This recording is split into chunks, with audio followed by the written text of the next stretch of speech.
Hi everyone, welcome to MetalNet TV. My name is Sarah, and today we are talking to Jackie Popovec of the Vindys. But before we do, just please remember to subscribe to MetalNet TV if you're not already subscribed, to give this video a thumbs up after you're done watching it, and leave a nice comment for me and for Jackie. Here we go. Hey Jackie, how are you doing? Hi, how are you? I'm good. I'm good. How are you? I'm doing well. I'm very excited to have you here because you, for me, even though the Vindies have been around for quite a while, for me, you're one of those new artists that I'm super excited about and that I more recently discovered. So I'm going to talk to you about your career as an individual, but also your incredible band, the Vindies. But I want to start by saying that I've actually been introduced to so many incredible musicians through Pat Benatar and Neil Giraldo because they always have like just the most incredible bands that like they have opening for them or just that they kind of support in one way or another. And one band was Green Vinyl Dream, another is Garrison Star, and then the Vindys, your band. And the coolest thing though was Pat Benatar, the opera trained rock singer, the greatest rock singer in my opinion that has ever existed or ever will, said, and I quote, I'm like, fuck, that girl can sing her ass off. And I don't think she just says shit like that. She only says it if she means it and she knows. What did it feel like though when when that messaging came to you? No, I think I read it and I think I was like a Google Alerts one morning that she had said that in a magazine somewhere and I was just like beyond words. I mean, here is someone I was singing since I was a toddler. Okay. At the top of my lungs, the biggest voice you can imagine saying that you got something. Mhm. Not only that you got something, but fuck, that girl can sing. It was like it was 100% validation to me to hear that from her. And maybe not directly, but like through, a public medium like that too, to tell everybody that was just incredible. So man, I'll never get over that. That might be like the pinnacle for me for the rest of my life that she said that. So I'm just I think it's amazed. incredible. But she and Neil Giraldo have shown you and your band a lot of love because, and do correct me if I'm wrong about any of these, but I have that in 2023, you played at least one date. I think it was more than one in Detroit and maybe some others. And then last year, I know for a fact that you opened for them on their summer tour, so summer 2024. And then you were invited back for this year, spring 2025. So I mean, clearly they really, really respect you guys because you don't invite an opener back like basically three times in a row unless there's some respect there. Yeah, so the first time we opened up for them was at the MGM in Northfield in outside of Cleveland, and then we opened for them in Detroit. Um, and then we got that call for the first tour, and I was like, okay, here's our shot. Like, this is the first national tour we'll ever go on. We're so proud to be on this tour, and we're just, doing our thing. And to get a second call back for the spring of 2025, it's like, okay, I think they like us. I think finally, like, I think we're in, hopefully, like after the Amazing. many times that we've opened for them now and proving ourselves on the road that we can be a good hang and that we're out of their way and like we're Doing all the right vibey. things and yeah. Yeah. And And musically, I've never seen them, with anybody that was anything less than phenomenal. They just don't do that. That's just not them. I really respect them in many ways. Neil Giraldo is from Parma, outside of Cleveland, Ohio, and it just seems like they do often want to give back to their family and their communities. I know that Pat Benatar has a big audience in her hometown, like Long Island and Jersey, New York. So it's all the last tour we found ourselves walking in the footsteps of the audiences that support Pat Benatar and Neil Giraldo the most. And so we were able to meet a lot of people on the road, family and friends and otherwise, and just fans that have been following them otherwise, that really, um, love them so much. And so we were just really honored to see that kind of support for them. And then not only for them, but then also for us. Yeah, the audience definitely appreciated you and gets you. I Yeah. think it was a great fit, I really do. I think that the sound, the talent, the energy, everything was just all there, and we're gonna talk more about specifically that, as we get into the conversation, but, I wanted to note that you've toured with a lot of folks, but, for the rock and metal people out there, Benatar Giraldo 3 times in a row, ZZ Top, and Ann Wilson of Heart, which I happen to know is another person that you're a fan of. And how could you not be? I mean, she is the female Led Zeppelin. Like I mean, that voice is just, I mean, just absolutely Robert Plant, it's just like it's just that's something that you can't teach someone. It just comes naturally to you. And Ann Wilson has that voice, and she still does after all this time. And to open up for her in Pittsburgh at Stage AE was just incredible. We've opened up for ZZ Top in Toledo, and that is another just like just legendary group that we've just like been following forever. And then one of my faves that we recently done was Beth Hart.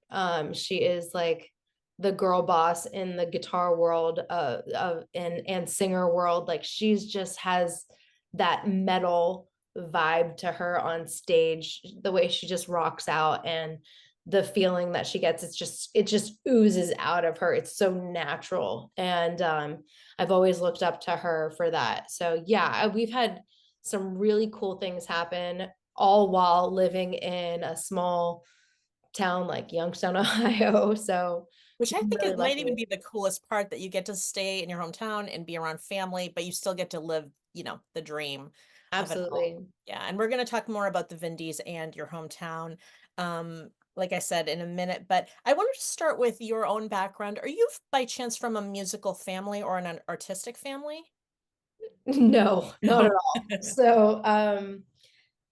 So I think that like I got it in my head that like I could perform or be a singer in any way from um watching VH1 videos when I was like 2, 3 years old in my family room. It would be a daily occurrence. You're doing the top 40, you're doing the VH. I mean, Whitney Houston's Will Always Love You is like in the back of my head of, like the pinnacle of like that's what you want to be as a singer. And I would just like sing at the top of my lungs when I was younger, and just for fun. And then people were saying that I was good at it. I was like, that's cool. Like I was into dance, and I was taking, I was doing competition dance, like jazz classes, and I had the music like in my body. Like and I use that now, like more than ever, like just on stage, and just like I feel all the music. And when I retired at the age of 14 from dancing, I picked up a guitar. And when I did that and I learned a few chords, I was like, wait, I could play all these songs that I know just in the 3, 4, 5 chords that I know. Let's start writing my own stuff. So from an early age, I started writing, and my dad is in the food industry. He sells to a lot of bars and restaurants in Youngstown, Ohio. And I was like, Dad, like tugging at his shirt. I'm like, Dad, can you just like tell them I have like an hour's worth of cover songs, and I can Wow. play in the corner somewhere. And so that became like a long journey of just like playing out since I was like 15, 16 years old in the bar scene. When I graduated high school, I didn't know what I wanted to do because I was like, what are you going to do with music? Like, you can't go to college. Everyone's going to college. Well, and you probably didn't know too many people who did it professionally, I'm guessing, right? Like in your hometown or whatever. No, I mean, here I am. Like, this is the only thing that I've done. Like, I paid for my first car in cash with the money that I got from gigs. Like, so I've always just known gigging. I've never done sports. I was like so not into like school at all, like anything in the plays or musicals or choir. So I looked into like a classical music school in Youngstown, which is where a lot of my bandmates came out of. I took one semester. I was like, this is not for me. Not for me. I found a music production school down in Florida, in Daytona, and I did that for 2 years. And I was like, okay, I know that what I want to do is recording and doing my own thing. And I come back home after 2 years from Florida, helping my mom build her small business. And I'm like, okay, I need to get out of here. And Mhm. that's when I met John Anthony. He's Okay. my lead guitar player.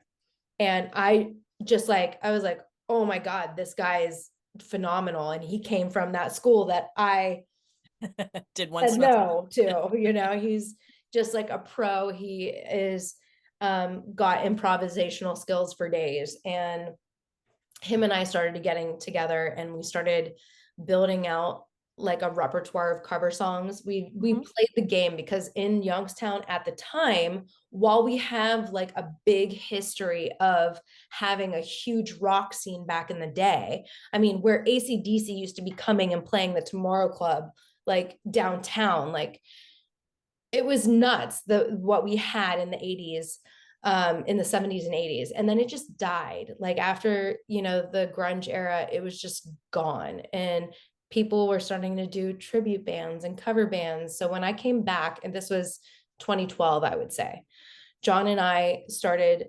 filtering in some of our original music Okay. into in between all the cover stuff. So people started asking us, do you have any more of your original music? We really like it. We got a That's CD interesting. I love going. that they're asking you for your original stuff and not expecting you to just play stuff they know from, like, years back. And we didn't, and what our thing was is that we would take popular songs of the day, Katy Perry, Miley Cyrus, and we would turn them into like jazzier, bluesier versions of those songs, kind of like the postmodern jukebox does or something. So people gravitated towards us because of that. But then we wouldn't announce that we were playing our own songs. We would just play them, and people are like, "Who's that?" And I go, "Actually, that's us." So we got an EP going. The Summit radio station in Akron picked it up. And from there, we've just been Akron, Cleveland, That's Pittsburgh, amazing. Chicago, New York, like we've just been like radiusing out from here. So the nice part about being from Youngstown is that we're a half a day's drive from any major city. We could be Right. in Boston tonight and play Yeah. a show that night. We could, go to Chicago in the morning and then be there for a show that night. I like the proximity that I have to many major outlets. Mhm. That's something that you can't get from, being in certain cities, but there's pros and cons, and it's been a slow but really steady rise for the Vindys thus far. It's been all good. I honestly, and here we are That's up no, for I think Pat incredible Benatar on a story. national I love it. tour from Right. Youngstown, Ohio. So Right. So let me ask you a few questions about your singing voice and like instruments that you play. You do have like an incredible voice. Did you at some point take any sort of formal training or voice lessons or anything like that, like in your younger days or even more recently? So I would say that like when I went to for the semester that I took in college Yeah. to the classical music program, I wanted to go for composition, for writing music. I thought I'd get more out of that, except for it was extremely hard. You had to do a lot of theory, music theory. I had to claim an instrument, which was vocal. And Dr. Yoon, she was the classical music professor, and everyone was operatic. Okay. So I took one semester of opera, I knew that I was horrible, and everyone else told me I was horrible because I was going in as a very stylistic singer. I was singing Adele. I was singing Amy Winehouse. And Right. they're like, well, that you're ruining your voice like that. You have to like do it properly and breathe and all the things that I didn't know. So I took a semester with this professor who basically taught me how to protect my voice the way that I was singing it, whether I'm screaming, whether I'm breathing, the way that I'm breathing. So I am very aware of how I use my facial structure, my shoulders, my stomach, like everything when I'm trying to produce a sound. So I've learned the most from doing that course in just the 4 months. I would say that was like where I really learned how to sing, for real. But the style part of it is has always been with me. I think that I've just always known how to my all growing up, I just copied and copied my sound. One story I have told people in the past, not recently, but was when my mom, I was a very bored kid during the summers, after school in like second or third grade. And my mom got me this karaoke machine with standard CDs that I'd plug into the TV. And she, while she didn't know music per se, she knew what like her ear wanted to hear or the way that someone sang. So she had a good ear. And if I was singing a Celine Dion song and she's like, that was good, but you didn't hit that note. Go for it again. And so like I'd get so upset. So I'd sit there and I just want to impress her, just want to hit that note. So I would be there for hours and hours and hours on end because there was no kids in the neighborhood. There was nobody to play with. I was just like in my basement with these karaoke tunes. And I was like, all right, I'm going to show her. I got this. Like, I can do this. I can be Celine Dion. I could be Whitney Houston. So that's kind of where I like originally like knew how to like tweak my voice to try to like emulate people. And then it wasn't until I started writing my own songs that I got my own voice. And even I honestly say it was in the last 10 years that I feel like I really honed in on my own thing, where people say, okay, you sound like you and not like somebody else. Right. Um, and they can hear my influences, but it's still me. So I'm very proud. You definitely have a distinct voice, and I could say even though I've only more recently discovered you, I know your voice. Like, if I heard you singing anything, I would know it was you, so I think that's really wonderful. When did you start songwriting? Like, in the very beginning, was it in those early days when you started playing guitar, or did that come a little bit later for you? Um, I because I would grew up as a radio kid, as a VH1 kid, I was always like into melody. So I was always singing melodies. But when I learned the first time I learned two chords, I was already like doing melodies. It wasn't, and then start journaling, start writing. And I think the earliest thing I wrote, and I still perform it to this day, is called Something I Can Feel. That's actually off of our EP Red Wine. And that was when I was like 15 or 16 years old. So, and it's one of my favorite songs to this day. It's so funny that those songs just stick with you. Like you don't outgrow them. They're just an imprint of you, and that travel with them throughout time. So I love that. Has your songwriting style changed over time? I'm going to ask you a lot of really specific yeah, nerd questions. So, for yeah. example, like, do you prefer to write on your own or with somebody else or both? And then the second part of that is it a different experience if you do it both ways? Like, does it feel different? And do you write differently when you're working with somebody else? So I never want, man, that is such a good question, and thank you for asking that. And there's a lot of parts to that, but I prefer to write by myself because I'm harder on myself, and that there's pros and cons to that. But when you're forced to write with somebody else, then you have to make concessions and you have to be like, okay, this is good, but like there's debate that happens, and like that debate already happens on your own when you're by yourself. So when it's happening with someone else, you have to be doing it with someone that you really, really trust. And for me, that was Rick Deek in the band the Vindys. When we went to write the second album, that was huge for me to open up myself up and say, okay, I can't do this on my own anymore. I'm only limited to the knowledge that I have on guitar or piano.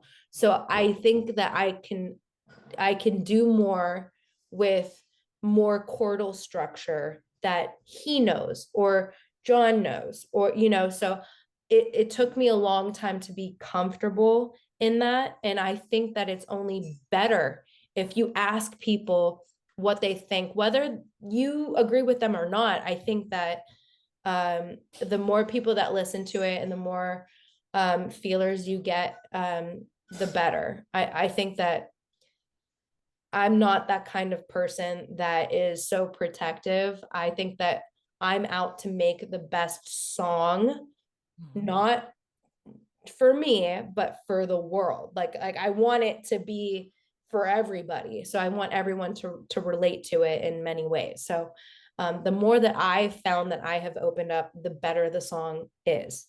So I've learned to just like let that go a little bit more.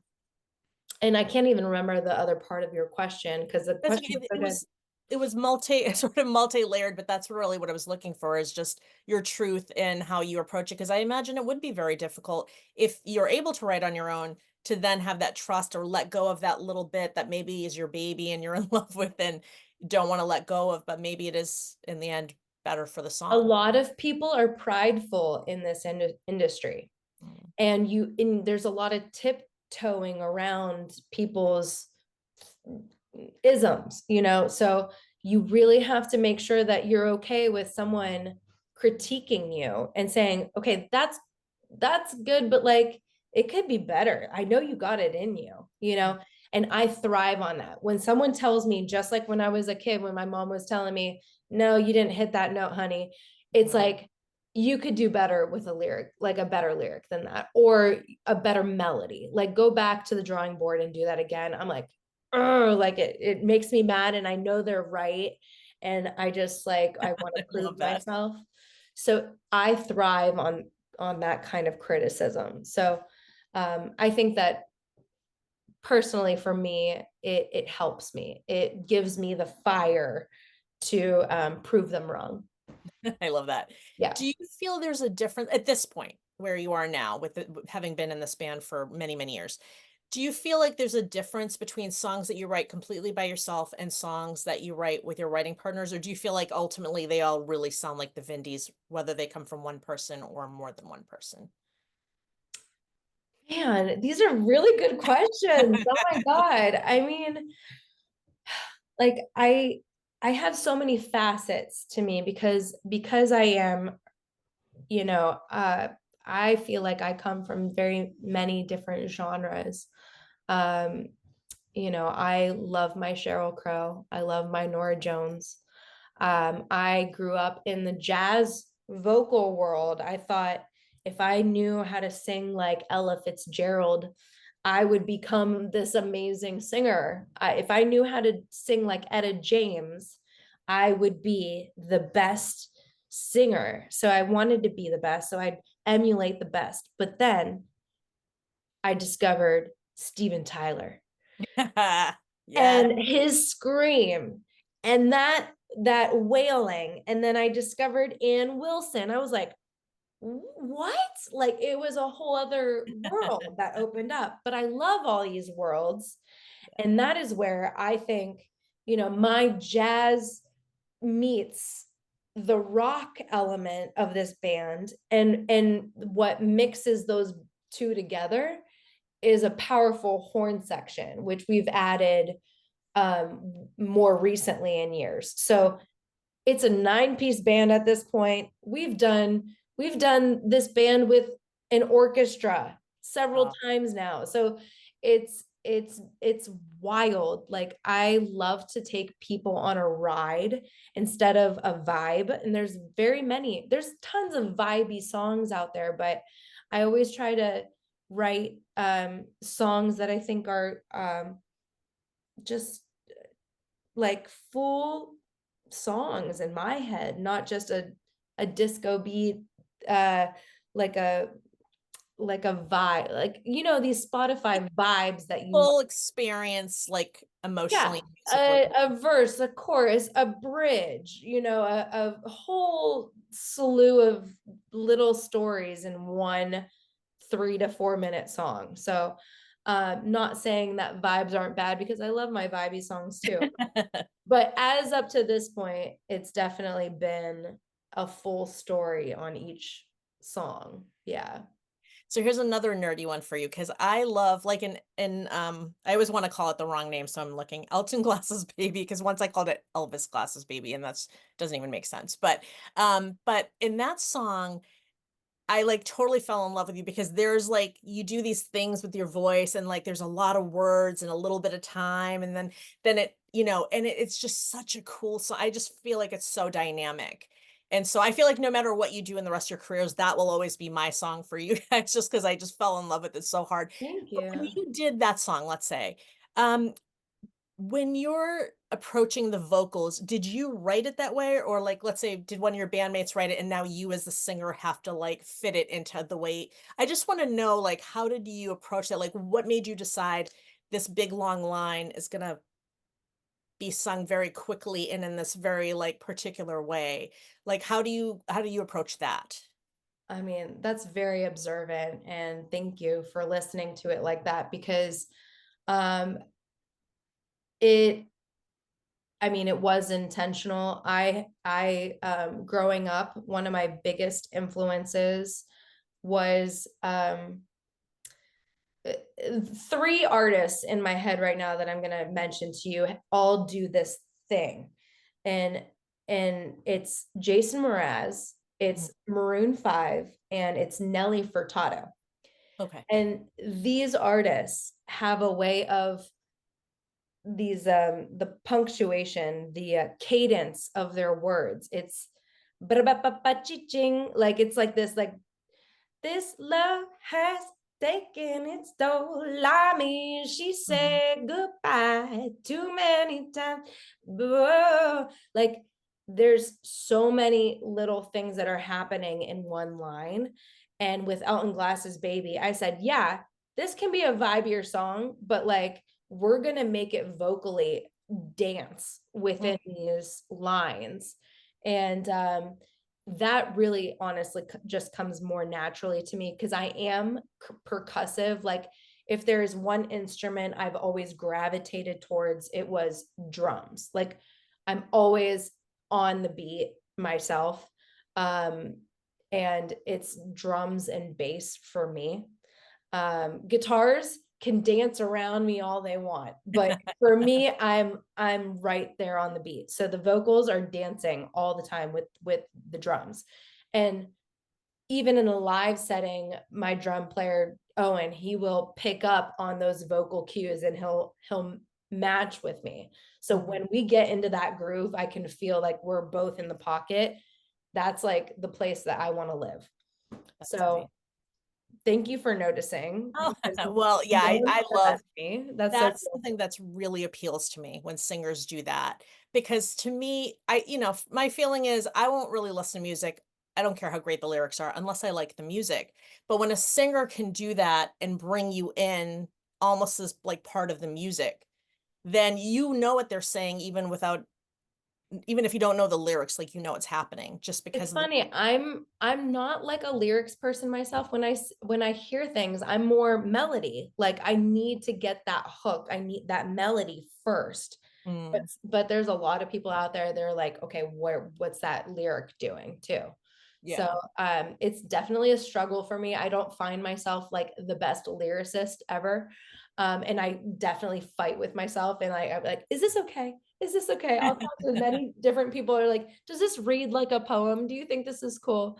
Um, and that's fine too. But like, for me, if the melody's not hitting, then it ain't working. Like, Right. then you don't, whatever the lyric, it could be the most beautiful lyric. It doesn't matter. As long as that melody, you gotta have that melody for sure. Well, and speaking of that, I've also heard you say that if you can't dance to it, then it's probably not a good song. And I imagine that that comes from that transitional moment where you went from being a dancer who competed to being that guitar player and that singer.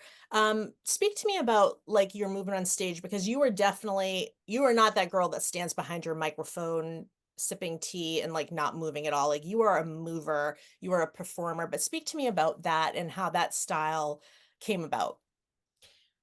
Now, that is something that I do not know. That is something that I've never had control over. And people will criticize me for it. They're like, you need to put your hands down.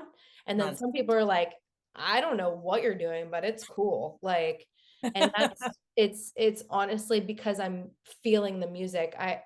I was gifted by my boyfriend a theremin, which is a antenna that is a pitch controller, and you do the pitch here Mhm. and the volume here, and he's like, the way that you like you're doing this on stage, it's like it reminds me of the theremin, and it's something that you should probably look into doing. And it's a really hard instrument to learn. And I use it very sparingly on stage, because it is such a cool effect, but it sounds like strings, it sounds like violin, and it's Okay. beautiful because I can just get the pitch going just on my hands, and in my head, when I'm singing, I do the same thing. Like, I'm kinda, like, trying to, like, pull my vocal cords when I'm singing I and love it. doing my thing. And then the dancing, like I said, sometimes I cringe looking at videos of myself. I don't know what I'm Don't doing do that. You look like you're having a good time, and it always because I starts am. with music, so that's all it's about. I've never had a thing for, what I was doing. Maybe I should, but no. No, I I'm think it's okay working. with what I'm doing. It ain't broke, Jackie. Don't Thank change you. it. So let's talk about the Vindys. I'm gonna share their names so that we all know. And you've mentioned a couple of them. So you're Jackie, obviously. So on guitar we have John Anthony, rhythm guitar Rick Deek, and you've mentioned both of them. Drums Owen Davis, bass Brendan Burke, keyboards Nathan Anthony, and then you have the Youngtown Horns, who you said had joined you more recently. And they are on saxophone, Garrett Kuchmaner. Yep. Okay. Yep. Trumpet, Kyle O'Donnell, and trombone, Brian Mayle. Hopefully, Melee, yes. Maley? Mhm. Maley. Okay. So are the Youngstown Horns, um, are they like their own thing and then they work with you, or are they part of the band? Like, I don't get how horn sections work. So, Yeah, so no, I mean, they go off and they will do their Mardi Gras, their annual Mardi Gras thing on their own, and they have, there's sort of that like throughout, their thing, but we've been able to have them on more and more shows as of the last since COVID, I would say 2021. So at any one time, I'm trying to get them on stage, but it's so hard doing certain things with a 9-piece band. yeah, So, I can imagine. um, so yeah, so when we're without them, we're a 6-piece, and the 6-piece is more of a rockin' vibe, I would say, than a funkier vibe than we usually do with the horns. So, but I like both. Like I'm in my lanes go this and that way. So we're good with You're whatever. good either way. Yeah. That's awesome. So when the Vindys started, as you had said, it was more like the scene where you're from and where you live was more of like the tribute bands, the cover bands, and then you guys were really successful with introducing your own music. When did the Vindys actually become a band? Because I couldn't tell just from my research whether you like auditioned to be a part of this group that was already together when you came back from college, or if you guys started this all together. Yeah. So the story that I don't like but is told is that I, came in and swooped in and stole the lead singer's spot of this band. Um and and while it sort of happened like that, it was definitely an accident. I think the singer was sick one night. Oh, no. And they're like, "Jackie, can you fill in for her? It's a cover band. You know all these songs. Come on Right. in." And I was like, "For sure." And so I jammed with these guys. And then I was like, "Oh no, this is cool." I I was love like, that. "Hey, if you guys need me anytime, like, let me know." And they started calling me more and more. I think the girl just dropped out. And yeah, so it's not like it wasn't as like she needs to go. It was more of like Right. It it just was happened a that cover way. band. It Yeah. wasn't a thing. It wasn't really the Vindys until 2017. Mhm. 2014 is when we did the EP, and that was just experiment. We were doing our own thing in other bands and doing our own. I was still in a duo with an acoustic like act, like here and there. So it wasn't until 2017 when we're like, we're we're so out of it. Like we don't want to be doing these weddings. We don't want to do tribute bands, cover bands anymore. We're done. Like I'm over it. It was 2017 when we were like, I don't know what this original band thing has for us, but let's just try it because there's nothing else going on. And we took a big risk because we went from making a ton of money Right. to making zero again and Right. building an original act up in different bars. Like you're talking about two different industries at that point. You're talking about building from the ground up in the bar scene Yeah. and and a bar scene that that has original music, not just like cover bands every night. You don't want that. You don't want the restaurant. You don't want the wedding band, the tribute band, and the patio of the winery, like that kind of stuff. Like you want the real stuff. So when we did that, when we transferred over to that, it was like boom, we're here. We stepped out in the best fashion with an LP in Youngstown, in Akron, in Cleveland, and then COVID happened.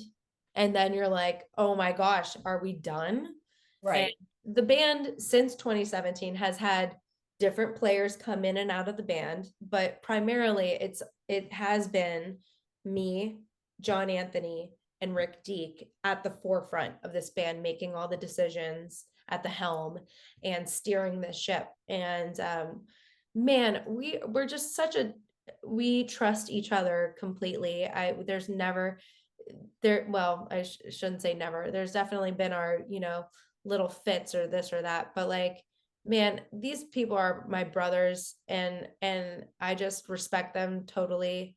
And I have a group full of professors in music, band leaders in music. So the teacher mentality is definitely alive in the Vindies, except for me. I'm very like, if I wake up before 10 o'clock, I'm like, oh my God, I'm hurting, but everyone keeps me on top of it. I'm usually on top of it, unlike this interview that we screwed up the other day. That's all right. You're good. You're good. But yeah, so I mean I love these guys. They're my family for sure. So you like a lot of folks got hit with the COVID at just not the ideal time, right? But at some point, and like you had a lot of cool things, and we're going to talk about all the cool things that your band has done. And it felt like every year, like this year, last year, the year before, the year before that, it feels like as soon as COVID was ending, you guys had big moments. Like you have a video in the Tribeca Film Festival that's crazy. 2023, which is amazing bugs. So anybody at home who doesn't know the Vindys, check it out for sure. Then I don't know the exact years here, but AT&T Sportsnet picks Pittsburgh Friday Night Rocks events, which I got to watch online. Picked up one of your songs, Are You Ready? And then I think ESPN picked it up after that, which is insane. And then and I think they keep like everyone keeps playing, you've done the Youngstown Marathon, like you've done all kinds of big things, and I feel like you have at least one huge thing, if not more, every single year since kind of COVID finally started to go away on us. At Yeah. what point did you guys decide we're absolutely staying around? Because you're not a cover band anymore. So you don't have to, being local might not be to your best advantage. But at some moment, you must have had a conversation as a band that said, no, we're going to stay here. We're going to stay local because our local people have done right by us. They appreciate us. We're close to family, whatever your reasons may be. But did that conversation happen or? Wow, I mean, I love all your questions. I like you're asking all the most beautiful things, and every year around New Year's is when I get real sentimental and I get real reflective on the year and my goals for the next year. It's probably the most important holiday for me. I don't know why. I get real weird around New Year's. I gotta tell everybody how I feel and what we gotta do for the next year. And every year I look back on this band and I go, I didn't it not that I didn't think that we were gonna be doing cool stuff, but I always want more for us. And I always think, is this gonna happen? Is this still gonna be a thing? Like every year I'm like, maybe this is it. I mean, honestly, that thought crosses my mind all the time. We're going on tour next month with Pat Benatar, and Yeah. yet I'm still like, is this still gonna be a thing in 6 months? Like, you know, when you are a DIY band like we are, when you don't have the support of a big time major label, you don't have like this conglomerate behind you. You're like running the ship yourself, and you have all these people that you're trying to support, and they're supporting you. You're like, sometimes, like, you're like, I can't, and I want to give up. I'm like, I don't have enough in me. But that's when Pat Benatar calls you and says, "Hey, you want to go on the road?" And that's when you say, "Okay, me crying yesterday is out the window. I Oh, got to get my big girl pants on. I'm going out on the road." So it's like it's definitely like this tug and pull of your heart to do it DIY style like we are doing. mm, And I'm so proud. I'm so proud of what we're doing. But yes, it's every year that I'm like, I guess we're doing this another year. Like, right, let's right. I mean, it hasn't gone backwards, not, knock on wood. Like, Yeah, let's just slow and steady wins the race, right? Like, yeah. That's what they say. That's what they say. yeah. Do you think that's what keeps you close to home, though? Is this conversation you keep having with yourself? Like, does that grounding make you feel like, not that you're going to give up or stop doing all the cool stuff, but that, like, worst case scenario, I'm home already. Like, I don't have to pack my bags, and you know what I mean? Like, I'm home. I have support. I have everything. I have comfort, and now I could just go out and kill it. Yeah, I think uh one of my favorite songs from her last album, Casey Musgraves, "I'm All Right with the Slow Burn" is what one of her Okay. songs. And I'm definitely okay with that. The noise that we have made in Youngstown is unbelievable. That saying that, if a trees falls in the forest and no one's around to hear it, does it still make a sound? Mm, It's one of those things that, like, if we're not in LA or Nashville, like, are we still viable? And yeah, heck yeah, we're here and we're making noise thanks to this thing, and thanks to, right. um the way things are right now. There's pros and cons to this game nowadays. I get it. I see it. But it's benefited us to be able to do this from here and grow our band. And the fact that we're, amongst Northeast Ohio, which has a huge history of rock and roll legends in Akron, Chrissy Hine, the Pretenders, Donnie Iris, Michael Stanley Band, Joe Welsh. Like we have all of these great accolades in this area. So, like, we are already standing on the shoulders of giants, over Mm. here with the Rock and Roll Hall of Fame being in here and this and that. So, I'm very proud of where we can come from, and people are very proud when the Cleveland Cavaliers do well in the finals this year, when the Browns make it to the playoffs. They, like they are very proud of Cleveland and where they come from. And same with Youngstown. They are proud of their boxers and their football players that have come out of here and the music that has come out of Northeast Ohio. So we're the same way. We're in the same boat. So Love just, it. generations later. And your band name actually comes from something local. Why don't you tell everybody at home where the Vindys comes from? Yeah, so the Vindys comes from our local newspaper, the Youngstown Vindicator. And yeah, so the Vindicator has been around, and it was the first thing that we were published in to promote. They got a kick out of us naming ourselves the Vindys, Very and the clever. newspaper. I was like baiting them. I was like, can you promote our show that's happening on this weekend?" And yeah, so it's almost like a stamp to say like, hey, we're gonna do it from here. And it's the same. It's You see like the Black Keys and how they put their stamp on Akron, Ohio, and um it's because this area is so proud of themselves from being in this area, and we are too. I it love it, it. it, it comes from a lot of grit, a lot of, yeah, coming from the ashes, but yeah, yeah, I we're love we're proud. All right. So we're going to share that you more recently released Electric, your song Electric. Elton Glass's Baby, my personal favorite and my always favorite. I could just tell you that right now. That was last year. And then Bugs was the one that was in the festival in 2023 that we talked about. And then actually, can you just tell the story about Are You Ready? Because my understanding is that isn't necessarily the song that they asked for, but it is the song that everybody fell in love with and used in the sports world. So a producer had called us from AT&T Sportsnet needing a song for their Friday night rock series for the Pittsburgh Pirates in Pittsburgh. And they were like, we love your song called Chasin', and we would love if you could change the lyrics. And I was like, no, it's already been released. I was like, no, but I have this song that we've like memoed, like just the chorus of like a year prior that I was in my head. I was like, I already got your Carrie Underwood, Joan Jett song for your Super Bowl-ish like fight anthem song. And it's called Are You Ready? And we wrote it within days, sent it over to the producer. He's like, that's it. That's great. We're going to go with this.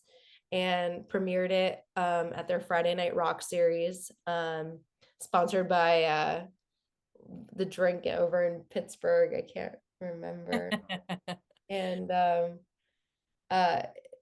then it had legs. Then the Pittsburgh Penguins like used it, and then the Steelers used it in their off season, and then the NCAA ESPN used it in the volleyball, or I mean, I'm sorry, in the softball.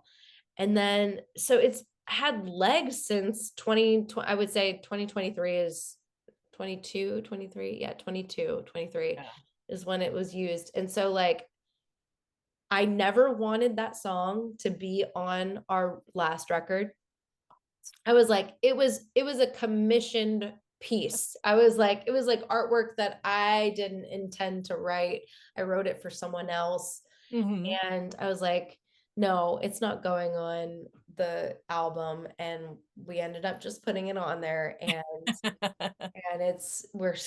damn, it's so I'm so proud of that song and what it's done over the years. And yeah. So I just love that a non-sporty girl ended up, being a part of this big sports thing. yeah, I mean, I I would say that I lean towards like my I'm a big fan of my Cleveland sports. Um, Big football fans only since COVID because it Yes. was the only good thing to watch like live during COVID. But yeah, like I always in my head when I wrote Are You Ready? I was like, this is the Carrie Underwood Super Bowl song. Like this is in my head, this is what I want it to do. Right. And the fact that it's being used already on ESPN commercials and this and that is, validation enough that that's exactly what I was going for, and it was being used in that way. So I'm very proud of that. I love it. I love it. All right. So let's tell folks, we already know that you're going to be with Benatar Geraldo, spring 2025. What else is going on with you? What do we have to look forward to, like in the coming year, let's say? So we just released our single Electric. We're gonna at least release a new one called Ooh La La in sometime in the next month or two here is what I'm hoping. I just haven't put it in the deck yet. But and then we plan to come back from this tour and hit the ground running on finishing a album. Whether that is just an EP or a full length, I'm not sure yet. My hope is that on the road we'll find out Hmm. while we're sound checking and writing some stuff, and we come back, record, see what we can get done by August 1st is my goal date, and then release an album. So there's like a lot of things in the canon right now, to so to speak, ready to pull the trigger on. And but yeah, I've also been telling people that another album was coming since early 2024. I was like, spring. It happens. You're not the Yeah, first musician to promise an album that didn't come right away. You won't exactly. be the last. So when it comes, it comes. It's fine. But yeah, my goal is to make sure that we get an album out there by August is the thing. So Awesome. Well, we're looking forward to it. And I'm going to share everything below this video of where people can find you, websites and social media and all of that sort of thing. But thank you so much for joining me. Really enjoy talking to you. I think your band is phenomenal. And I only see you guys doing bigger and bigger and bigger things each coming year. thank you. Thank you so much. Thanks, Sarah. I hope you enjoyed today's interview with Jackie of the Vindys. Make sure that you're subscribed to MetalNet TV and make sure you hit that notification bell so you'll be alerted every time there's a new video. I'll see you guys soon. Take care.